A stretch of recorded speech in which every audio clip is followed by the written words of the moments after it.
Hey there, welcome back this week. I haven't just been loafing this week. I have had a little project and I'll report on it some. I didn't do any film of working. I just did some, I'll just talk about what I did and the project that we came up with this week. I switched from woodworking to metalworking. I had a request for this project by an important person in my life, and so I wanted to do it for him.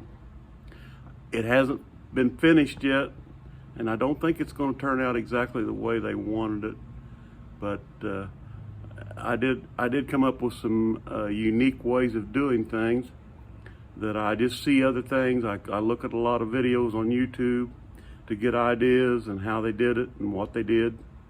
And so I put those all together, and I've heard other people say this, but I go to sleep at night and I lay in bed and I think about these projects and how I'm going to get this accomplished and how I'm going to do what I want to do. And sometimes I come up with ideas and sometimes I don't.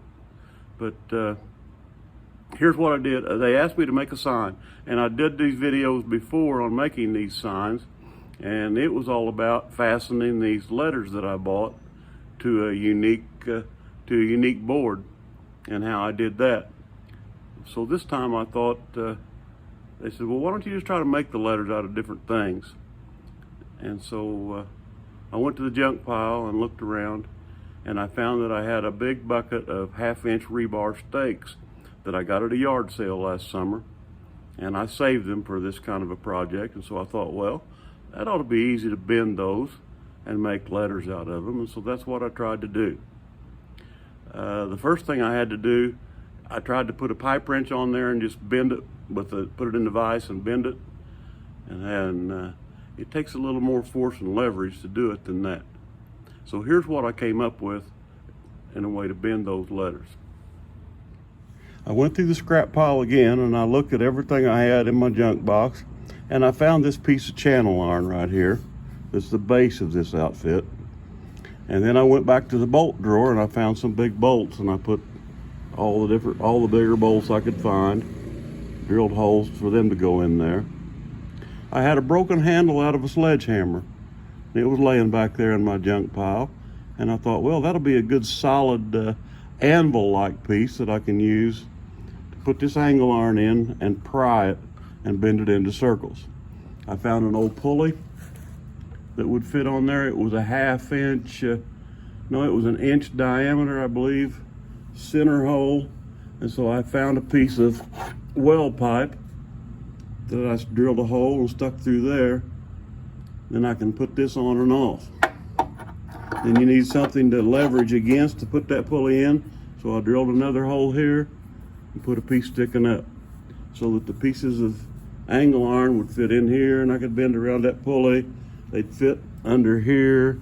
I could bend up around the horn of that sledgehammer. I could use that hammer to pound out little kinks if I had little problems with it.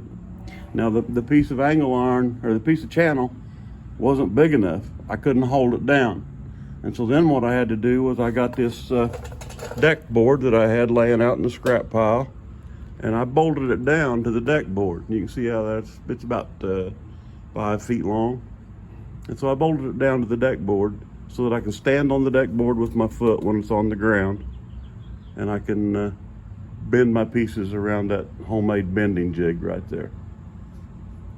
Now, I was putting the angle iron into the different places under the head of the sledgehammer and on that bolt, and bending it up around there, but it took quite a bit of leverage. And so what I was doing was I had a piece of weld pipe and I was sliding it over the end of the angle iron and then using that to get leverage to build on there. But you couldn't take it all the way around. So I needed some other way to get leverage on that. So I thought about that overnight, and then I got to thinking, well, I'll take that piece of weld pipe that I'm using. This is the piece of pipe that I was using. It's about 30 inches long. And I went over to the hardware store and I bought a T to go on it. That way my T would slide over the end of the welding, or slide over the end of the rebar. I could get out here on the end. I could get a lot of leverage on it, and that's the way I bent my letters. So I had to come up with all this stuff just to get it to enough ways to hold the rebar and enough leverage to bend it. I'm putting this video together, and I just looked at it and listened to what I was saying while I was talking about bending that stuff, and I noticed that I called it angle iron every time. It wasn't angle iron. It was 1/2 inch rebar, reinforcing rod. It was a 1/2 inch diameter reinforcing rod. I didn't bend any angle iron with any of it. Sorry for the misleading information. Carry on. You may have seen the video of my little short-legged vise that I got, my Christmas vise that I built that little stand for, and I used it a lot to make these letters. It really came in handy. I would put the rebar in it and cut it to lengths that I wanted. But now I come down to getting the letters all the same size. Well, I looked on the internet and I saw that the ratio of a letter wants to be 3 units wide to 5 units high. So I got to thinking about that, and I thought, well, I'll make it twice that big because I want my letters to be taller. I'm going to make it 10 inches tall and 6 inches wide, and that made the letters look a little bit skinny. So I went 10 by 7. Now, I came up with a thing that was real handy to do this with. It's just a piece of wood. And I cut that wood 10 by 7 so that it came up as the size of the letters. I put a little block on the bottom of it so that I could put it in the vise. So I laid it on the vise like that, and I used that to size my letters so that each letter was basically this size, 10 inches tall and 7 inches wide. So I could lay a piece on there, cut them like that, and weld them together. Now this one I haven't sanded or cleaned up the welds in it. It still looks not real. Don't look at it real close, okay? Turn your head and don't look at it real close. But most all the letters are that size. The ones I bent around the sledgehammer, 7 inches wide, 10 inches tall. Made them come out to be 7 wide on this end. I'd put them on there, I'd clamp it down on there, cut my pieces and clamp them and weld it right there on top. That's why the board looks kind of bent, kind of burnt up. So that's what I did. That's the weekend project. Well, there we have it.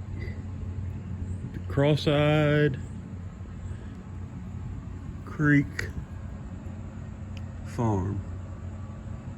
Cross-Eyed Creek Farm. The whole thing is about 14 feet long. Cross-eyed takes about 6 feet. The creek takes 4 feet. And the farm takes 3 feet. So I guess that adds up to 13 feet, but leave a little room on the end. It needs 14 feet of space to put it all in. Built out, they're all made and welded together and bent out of 1/2 inch rebar with the eye. It's got 2 eyeballs that are 1/2 inch pipe caps welded in the middle. So there you have the project. It was a pretty good workout bending those. I know I couldn't do it all in one setting. I had to work on it 3 or 4 days. I'd come out here and I'd bend, and pretty good upper body workout pulling on that lever to bend that 1/2 inch rebar. But it was something that kept me busy. Probably kept me out of a lot of trouble. I enjoyed it. I hope the people that when we get it mounted on a board or welded to a bed rail or something. I don't know just how we're going to display it. I don't know where they'll put it. I'm sure they've got several acres, so they've got a lot of places to put it.